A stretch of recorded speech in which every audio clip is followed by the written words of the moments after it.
दोस्तों आज हम लोग सीआई के कुछ क्वेश्चन करने वाले हैं। सीआई हम लोग पढ़ेंगे और सीआई में आपको बहुत मज़ा आने वाला है, क्योंकि हम सीआई में दुगना और तिगुना 2 टाइम्स और 3 टाइम्स होने वाले क्वेश्चंस को स्टडी करेंगे। आपका सारा कॉन्सेप्ट मैं क्लियर कर दूंगा।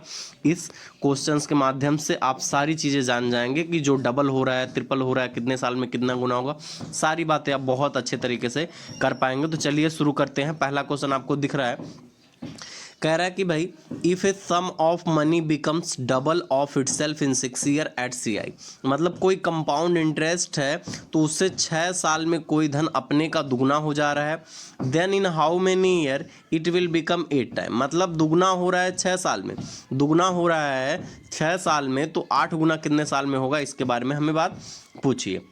तो एक बात हमें पता है कि जो भी कोई भी प्रिंसिपल है, अगर जितने टाइम में वो दुगना हो रहा है, जितने टाइम में वो दुगना हो रहा है, P से 2P हो रहा है, जितना टाइम यहाँ लग रहा है, मान लो यहाँ T टाइम लग रहा है, फिर अगले T टाइम में वह 2P से 4P हो जाएगा, मतलब उतने ही टाइम में वह और अपने का दुगना बना लेगा। ये रूल होता है, इसी से हम लोग क्वेश्चंस करेंगे और समझेंगे। चलिए क्वेश्चंस का सोल्यूशन देखते हैं। कह रहा है भाई, कह रहा है कि प्रिंसिपल मान लो P है, मान लो प्रिंसिपल हमारा P है। अच्छा, अगर हमें पता है, कह रहा है कि P रुपया था, P रुपया था तो कितना हो गया, 2P हो गया, कितने साल में, 6 साल में। मतलब कोई हमने P रुपया इन्वेस्ट किया तो 2P बन गया।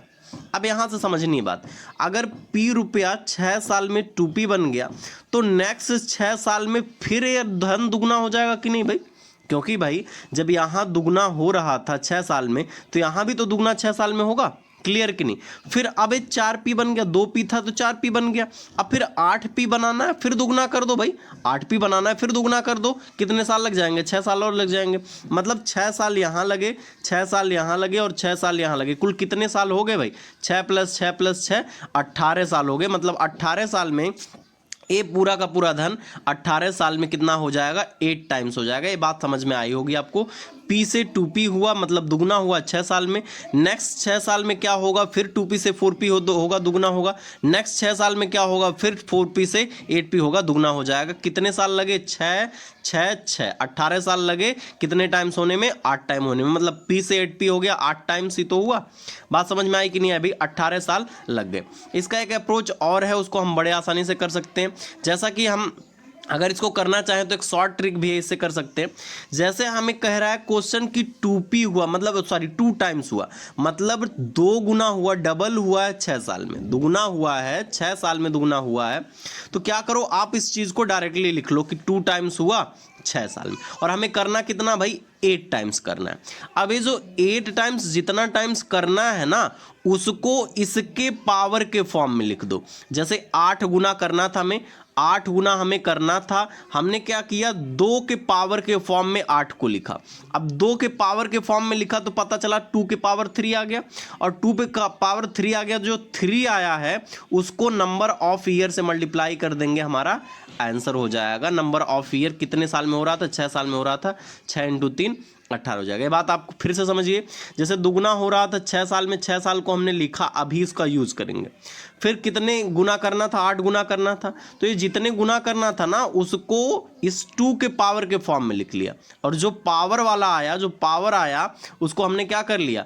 उसको नंबर ऑफ ईयर से मल्टीप्लाई कर दिया। 6 × 3 = 18 ईयर आ गया। बात समझ में आ गई? क्लियर हो गया? कोई डाउट नहीं होगा। जैसे ऐसे पूछा होता भाई 3 टाइम्स हो रहा है, मान लो 3 टाइम्स हो रहा है 10 साल में, 10 साल में 3 टाइम्स हो रहा है, तो 27 टाइम्स कितने में होगा? तो हम क्या करते भाई? 27 को 3 के पावर के फॉर्म में लिखते, 3 पे पावर 3, और इस जो 3 आया है उसका 10 ईयर से मल्टीप्लाई कर देते, कितना आ जाता? 30 आ जाता। बात खत्म। क्लियर है कि नहीं? बात समझ में आई कि नहीं आई? चलिए इसी से नेक्स्ट क्वेश्चन करते हैं। बहुत अच्छा क्वेश्चन बनता है। इस पे दिया हुआ है, कह रहा है कि if a sum of money becomes 4500 in 4 year and 6000 in 8 year, find CI। कह रहा है कि कोई धन है, वह 4 साल में 4500 हो जाता है, और 8 साल में कितना हो जाता है भाई? 6000 हो जाता है। तो कह रहा है वह मूलधन क्या होगा? अच्छा एक बात बताओ, पहले 4 साल में कुछ कितना हुआ भाई? 4500 हुआ। फिर अगले 4 साल में कितना हुआ भाई? अगले 4 साल में हो गया 6000। यानी कि मेन मुद्दे की बात यह है कि यहाँ जितना ईयर है उतना ईयर यहाँ भी लगा है, यानी कि हम कह सकते हैं जितना गुना ए वाली रकम इतने में हुई होगी उतना गुना ए भी हुआ होगा। जैसे हमने पहले क्वेश्चन किया था भाई, जैसे हमने पहले क्वेश्चन में किया था, हमने क्या किया था भाई, जितने गुना यहाँ 6 साल लग रहे थे, यहाँ 6 साल लग रहे थे, फिर अगला 6 साल में भी दुगना हुआ, तो जितना गुना यहाँ हुआ था उतना गुना वहाँ हुआ था कि नहीं। ऐसे ही इस क्वेश्चन में हम करेंगे। क्या है भाई, कैसे करेंगे, यहां से देखिए, जो पी रुपया हमने क्या मान लिया, प्रिंसिपल मान लिया। अब पी रुपया अगर प्रिंसिपल है तो 4500 हुआ कितने साल में भाई, 4 साल में। 4 साल में ये 4500 हो गया। फिर अगले 4 साल में कितना हो गया भाई, 6000 हो गया हो। अच्छा, यहां से एक बात समझ में आ रही होगी कि जितने गुना ए पी रुपया 4500 बनने में हुआ होगा उतने गुना ए भी हुआ होगा। अच्छा, हम यहां से निकालने की 6000 4500 का कितने गुना है, तो उस पी को भी उतने गुना करके भाई बराबर कर लेंगे आंसर। आज हमने क्या किया, ये पता लगाने के लिए हमने किया कि भाई 6000 था, 4500 था, 6000 हो गया, कितने गुना हुआ।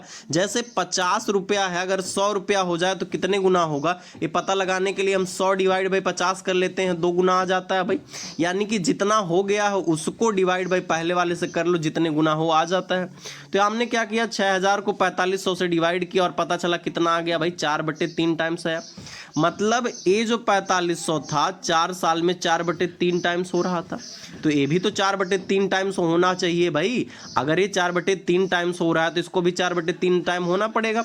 तो हमने P को कह दिया भाई P 4/3 हो जाएगा, और बना कितना लेगा, 4500 भाई। 4 ईयर में 4/3 होके 4500 ही तो बनाएगा। तो हम कह सकते हैं P का 4/3 बराबर कितना हो जाएगा, 4500 हो जाएगा। अब P की वैल्यू कैसे निकलेगी, ये 3 का इधर मल्टीप्लाई और 4 से डिवाइड, 4 से डिवाइड करेंगे 4500 को, कितना आएगा भाई, 1125 आएगा। क्लियर है कि नहीं भाई, क्लियर है कि नहीं भाई। अगर 4500 को 4 से डिवाइड करेंगे कितना आ जाएगा, 1125 आ जाएगा। और 1125 को 3 से मल्टीप्लाई करेंगे कितना, 3375 हमारा आंसर आ जाएगा। बात समझ में आ गई होगी, कोई डाउट समस्या परेशानी नहीं होगी, आपको बहुत अच्छे से समझ में आएगा। तो ऐसे ही हम प्रैक्टिस क्वेश्चंस लेके आते रहेंगे, टाइप वाइज क्वेश्चन आपके लिए लेके आते रहेंगे। तो आप लोग इस चीज़ को अच्छे से पढ़िए और क्वेश्चंस को करिए। धन्यवाद, मिलते हैं अगली क्लास में। Thank you.